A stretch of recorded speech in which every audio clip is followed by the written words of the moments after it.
Donc bonjour à tous, cette fois une vidéo sur le suicide. Donc suicide des agriculteurs, l'exploitation familiale renforce le sentiment d'isolement. Alors il y a eu un entretien avec un dénommé monsieur Patrick Morin qui fait des marches chaque année à travers la France pour dénoncer le suicide agricole. Un article du Figaro, facteur économique est-il au cœur du suicide des agriculteurs? Les agriculteurs que nous écoutons doivent concilier une baisse des revenus et une montée des charges et de nouvelles contraintes environnementales.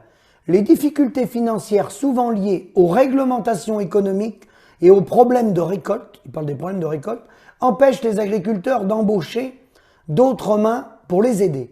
Ils tiennent souvent leur exploitation seuls, à bout de bras. Avec cette charge de travail vient s'ajouter une montagne d'exigences administratives auxquelles ils ne sont pas du tout formés. La plupart évoquent une grande solitude. Alors, moi je voudrais vous répondre, c'est faux. Il manque de bras, non, il manque pas de bras, voyez-vous. Dans une entreprise, quand il y a du revenu, on embauche. Si on n'embauche pas en agriculture, c'est qu'il n'y a pas de revenu. Et si on n'embauche pas, c'est qu'il n'y a pas la reconnaissance des prix à travers des coûts de production. Ensuite, cet isolement est-il géographique? Donc, en beaucoup de blabla, il parle d'isolement. Souffre-t-il de l'image de la profession dans la population? Donc, beaucoup de blabla, ils nous font croire que c'est l'isolement. Non, c'est pas l'isolement. C'est pas une surcharge de travail. Ça n'existe pas, les surcharges de travail. Il y a des entrepreneurs qui ont des surcharges de travail énormes dans toutes les entreprises. Il y a des entreprises qui tournent d'ailleurs en 24/24. Il y a de la main-d'œuvre en face. Il y a des emplois. Il y a des emplois. J'en voyais qui me répondaient sur les réseaux. Ils disaient, vous êtes complètement fou, un salarié, donnez 2000, 2500 euros. C'est pas possible. Mais oui, les gars. Un gars qui va travailler dans l'élevage laitier, faut y donner entre 2000 et 2500 euros net. Alors le gars, il me dit, mais tu te rends compte, c'est grave. Avec les charges, ça va faire 4-5 000 euros à sortir. Et alors? Où est le problème? Les gens qui nous entourent dans l'agroalimentaire, ils donnent combien?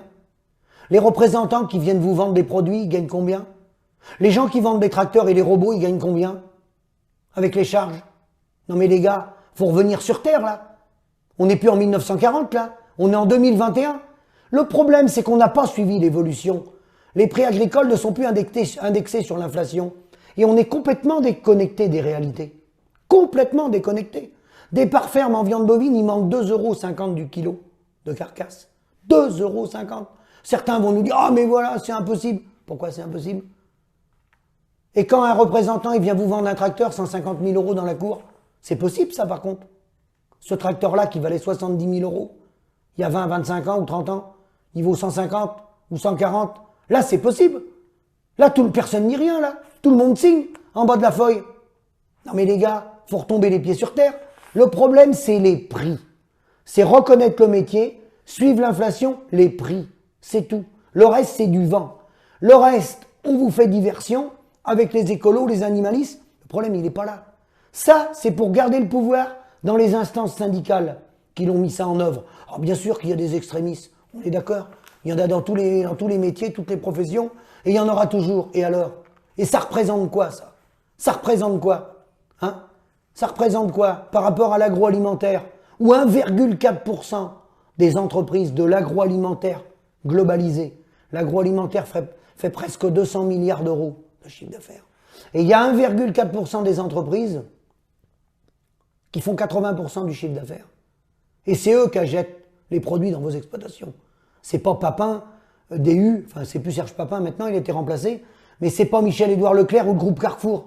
C'est l'industriel qui achète les cochons, qui fait pression à travers les outils de transformation qu'il a, abattoirs, laiteries ou ce que vous voulez. C'est là qu'il est le problème. Et l'industriel est rattaché à la coopération agricole, au groupe Invivo, leur groupement des 200 coopératives, et à Unigrain, le fonds d'investissement créé par les céréaliers en 1963, qui est un bras de l'État puisqu'ils ont fait des investissements certaines années en cogestion avec la Banque publique d'investissement. Donc le verre est dans le fruit, tout est noyauté. Et vous allez faire les bambins manifester dans la grande distribution. Vous allez mettre des grillages pour empêcher les écologistes de pénétrer dans vos exploitations. Non mais les gars, réveillez-vous.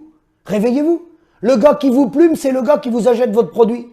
Vous n'allez pas mettre un grillage pour vous protéger des associations. C'est le gars qui vous achète votre production, qui vous vole tous les jours, les gars. Mais ouvrez les yeux, bordel de merde. Personne n'ose parler. Tout le monde a peur. Tout le monde a la trouille. Et le premier qui parle, il a plus de collecteur de lait, il a plus de collecteur de lapin, il a plus de collecteur de peur. Voilà la vérité. Il n'y a aucun politique qui en a parlé de ça. Ni Madame Pécresse, ni Monsieur Bertrand, ni Monsieur Macron, ni Madame Hidalgo. Il n'y a personne qui en a parlé de ça. Qui c'est qu'on a parlé de l'agroalimentaire, qui étrangle les agriculteurs sur le prix d'achat? Personne. Moi, j'ai jamais fait aucune facture à la grande distribution, à Monsieur Leclerc. Le problème, il est là, il est chez nous, dans la production, l'interprofession qui est en cogestion, donc le syndicat, toute la maison syndicalisme, avec les acheteurs. Alors, allez faire les bambins dans la grande surface, vous savez même pas le prix que vos coopératives revendent les produits à la grande surface. Moi, j'y étais autrefois en coopérative. J'ai jamais pu savoir le prix qu'était vendu mon lait, je dis bien mon lait, en tant qu'associé coopérateur, détenteur de capital social de la coopérative. C'est un comité de direction qui a pris la tête des coopératives, qui gère la coopérative. Et les paysans, c'est moins qu'en rien. Ils sont traités comme des chiens. Je ne peux même pas savoir la marge qu'ils font sur mon litre de lait lorsqu'ils le revendent dans un magasin à côté de chez moi. Et vous appelez ça la transparence?